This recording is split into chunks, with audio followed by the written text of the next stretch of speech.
Waiting on the world to change, esperando que el mundo cambie, pero ahí está el problema. Ahí está el problema, porque luego andamos diciendo, hay alguien que arregle esto, hay alguien que haga algo, hay alguien. ¿Y si ese alguien eres tú? Esa es la pregunta. Si ese alguien soy yo, si ese alguien somos nosotros. Bueno, estamos aquí con Carol H. Solís, periodista, hablando del cambio climático. Aquí sigo leyendo los comentarios en el canal de YouTube. Le mando un abrazo a toda la gente que nos ve en YouTube. Se hizo la conversación, ya tenemos familia acá platicando. Y Pasita Mendoza desde Chile dice, es que Chile hace millones de años estaba completamente bajo el mar. Si vas a la cordillera de los Andes, encuentras fósiles de animales del mar. Dice, como el mar se salga entero, desaparece todo el país. Entonces, si regresamos a lo de antes, se va. Sí, claro, tú vas al Gran Cañón, a muchos lugares y ves que... Eso era, por eso estaba bajo el mar. Ajá, las líneas con diferentes colores en la montaña son de que estaban ahí la salinificación de todo este rollo, ¿no? Oye, China, el país de mayor emisiones de gases de efecto invernadero en el mundo. O sea, la cantidad China... O sea, Estados Unidos es el número 2, pero aquí estoy viendo las estadísticas y China contamina el triple que Estados Unidos.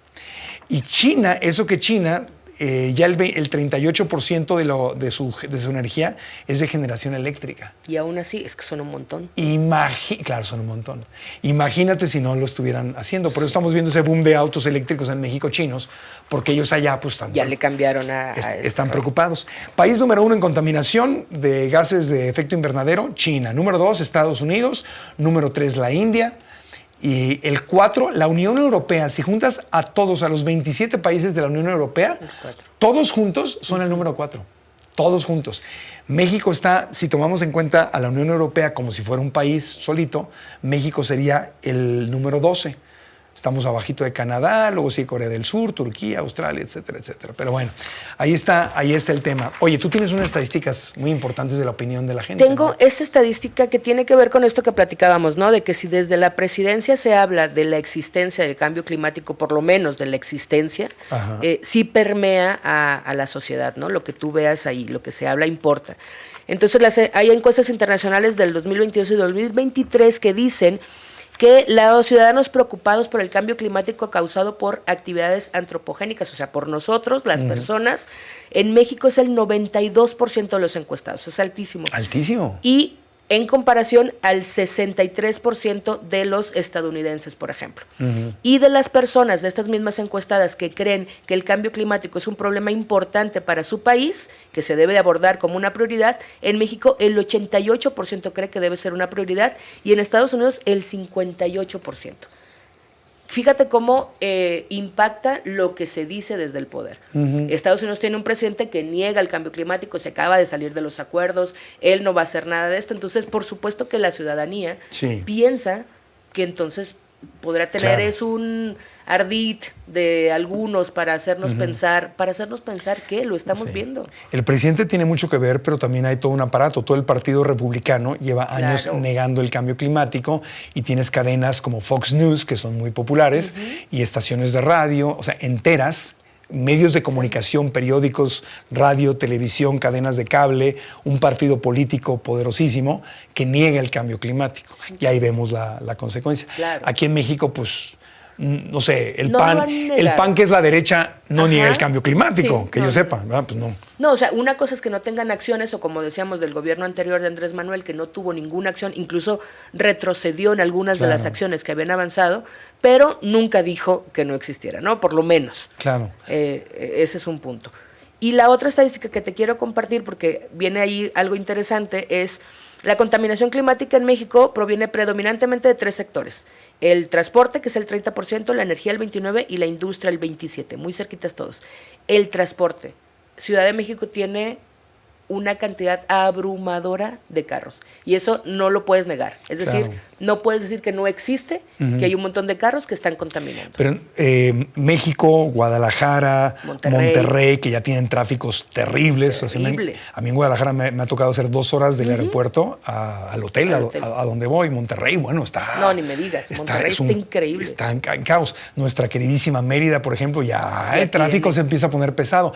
Entonces, está el tema de estas ciudades dormitorio, ¿no? O sea, la gente la van desplazando y entonces la gente más humilde vive en las afueras de la ciudad y tiene que hacer un viaje enorme para venir a trabajar y luego regresarse a su casa. Entonces estás moviendo a una ciudad entera todos los días. Es la ciudad nómada que decía Villoro. Es una ciudad nómada, la Ciudad de México y cada vez más ciudades, incluso Monterrey, Nuevo León, o sea, tiene eso también. La gente no trabaja necesariamente en Monterrey, sino trabaja en los alrededores. Y todo el tiempo tienes gente moviéndose de lugar. En transporte o en transporte público, o en transporte privado. Pero eso impacta a la ciudad. Yo me acuerdo cuando trabajaba en Televisa, o sea, fíjate, en 1997, cuando trabajaba en Televisa y hacíamos Atínale al Precio, que pues ahí pasaba horas y horas y horas en los foros, platicando con los camarógrafos y los técnicos, los ingenieros, la mayoría se echaban 2 horas para llegar de su casa a Televisa y 2 horas para ir de regreso. Imagínate, pasas 4 horas. 4 horas al día en el transporte. ¿Qué vida? O sea, deja la calidad de vida y la contaminación y el tráfico y el caos que eso genera. Y todo lo que impacta. Estas ciudades que se mueven tienen un impacto no solo en los contaminantes, sino un impacto social, un impacto cultural. Cuando te dicen, la gente en México no lee. Si tú eres un trabajador promedio, que haces 2 horas de ida y 2 horas de regreso a un trabajo en el que además estás 10 horas. Y mal comes en ese trabajo. Por supuesto que no vas a llegar a querer que, voy a leerme ahorita el Nobel de literatura. Pues no. Entonces tiene un impacto social también, pero digo, en el clima eso es innegable. Cuando estás, es que eso que dices es súper importante. Cuando hablamos de clase media y clase alta, pues es otra cosa. Tenemos privilegios y hay que aprovecharlos para el bien común. Pero cuando vives en la pobreza o la pobreza extrema, ¿cómo le pides a esa gente? Nuestro eslogan aquí, alcanza tu máximo potencial. A ver, ¿cómo le pedimos a la gente que no tiene calidad de vida, que apenas sobrevive, que alcance su máximo potencial? Si no tiene la educación, no tiene las condiciones básicas. Eso es injusticia social. Totalmente. Y también en la cuestión de la alimentación, por ejemplo. Por supuesto.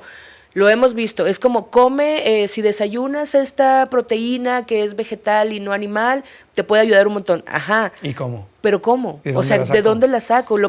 ¿Para qué me alcanza? Pero además, no solo para qué me alcanza. ¿Qué educación tengo nutricional? ¿Nos dieron nutrición en la primaria? No. Nadie llevó nutrición. Yo aprendí de la proteína hace 2 años. ¿Ni los médicos llevan nutrición? Exacto. Entonces, ¿cómo le pides a alguien? Porque claro, pudiera comer lentejas y tiene mucha proteína y podría comer garbanzo y podría... ¿Cómo sé que eso me sirve? ¿Cómo sé? O sea, ni siquiera sé. Y aparte luego, ¿cómo lo compro? ¿Cómo lo compro? ¿Y cómo lo cocino? ¿A qué horas? Cuando lo que tengo es la tiendita de la esquina que tiene refrescos, papitas, galletas. Sopa instantánea. Y pastelitos y sopa instantánea, que es en un bote todavía de... todo mal en las sopas instantáneas. Todo mal en esas sopas Maruchan instantáneas. Sí. O sea, hasta el bote que es de Unicel. No, o sea, de hecho el bote y la sopa es de lo mismo, creo. No, y lo que trae adentro, los ingredientes, y eso es lo que está consumiendo la gente más humilde. Eso es lo que puedo comprar. Y esa persona, ¿cómo se alimenta su cerebro? ¿Cómo se alimenta su cuerpo? Pues qué casualidad que cada vez el pobre se hace más pobre porque no tiene ni lo básico para competir. Ahí está la enorme injusticia social. Claro. Y eso es caldo de cultivo para el cambio climático, para el crimen organizado, para el caos. Para todo. La ingobernabilidad se basa en eso. Tienes que ayudar a los demás abajo, pero... Y ese es el privilegio, Marco. O sea, de eso es lo que hablas cuando dices, a ver, si yo tengo la oportunidad de tener acceso a un refrigerador en el que abro y elijo qué comer. Decido entre 5, 7, 6 opciones qué quiero comer. Cuando tienes esas oportunidades tienes que pensar que no todo mundo la tiene porque tú tuviste ciertas oportunidades distintas a los demás. Entonces la gente que está en precarización sí necesita entender el cambio climático, pero no podemos cargarle la mano y decir, pero es que comen puro gansito y coca. Claro, y es su elección, tienen la libertad de elegir. Por echarle la culpa a la gente pobre de que, pues ellos eligen. No, espérame. No, ellos no eligen. Pues no eligen, o sea, si no saben otra cosa y nada más les alcanza para eso y no le estamos facilitando que puedan comer sanamente y tengan la educación financiera, emocional, o sea, ¿cómo lo hacemos? ¿Sabes? No me acuerdo el lugar, pero debe haber muchos. Poblaciones en las que no tienen acceso a agua potable, pero tienen acceso a refrescos. En Chiapas, estaban hablando, en pueblitos de Chiapas, acabo de ver. 2.5 litros de refresco de cola al día. Porque no tienen acceso a agua potable.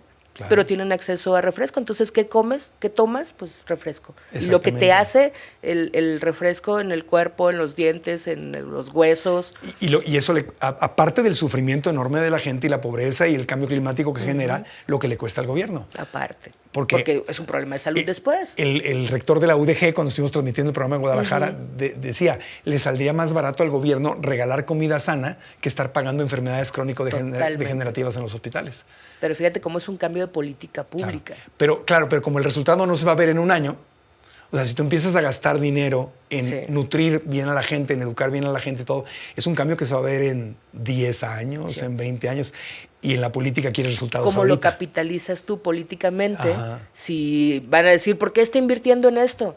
Pues porque no está invirtiendo para este sexenio, está invirtiendo para 3 sexenios más. No, y con un grado de emergencia, porque tienes emergencias. Entonces, la gente en el gobierno, los bien intencionados, hay muchos corruptos, pero hay mucha gente bien intencionada y honesta, y están tapando baches urgentes. Todo el tiempo, entonces nunca vas a terminar. No, estamos corriendo atrás de la pelota. Es correcto.